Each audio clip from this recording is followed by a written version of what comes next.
जनतेच्या नेतृत्वाचा नायक फक्त बाबा नायक। धुळे जिल्ह्यात पोलिसांनी अवैध आणि बनावट विदेशी दारूच्या विरोधात मोठी कारवाई करत दारू तस्करांचे धाबे दणाणले आहेत। मानवी जीवितास घातक असणाऱ्या बनावट दारूची वाहतूक करणाऱ्या एका टाटा टर्बो वाहनावर छापा टाकून स्थानिक गुन्हे शाखा आणि साक्री पोलिसांनी 72,88,000 रुपयांचा ऐवज हस्तगत केला। साक्री तालुक्यातील लगाडवाड गावाजवळ ही धडक कारवाई करण्यात आली। पोलिसांना मिळालेल्या गुप्त माहितीच्या आधारे सापळा रचून MH08H2109 या क्रमांकाच्या टाटा टर्बो वाहनाला अडवण्यात आले।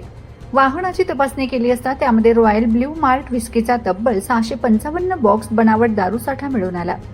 प्रत्येक बॉक्समध्ये 180 मिलीच्या 48 बाटल्यांचा समावेश होता।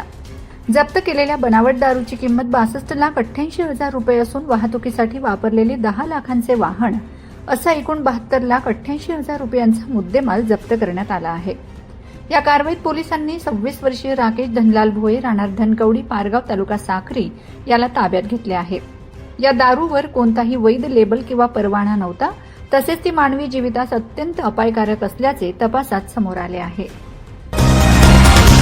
जनतेच्या नेतृत्वाचा नायक फक्त बाबा नायक।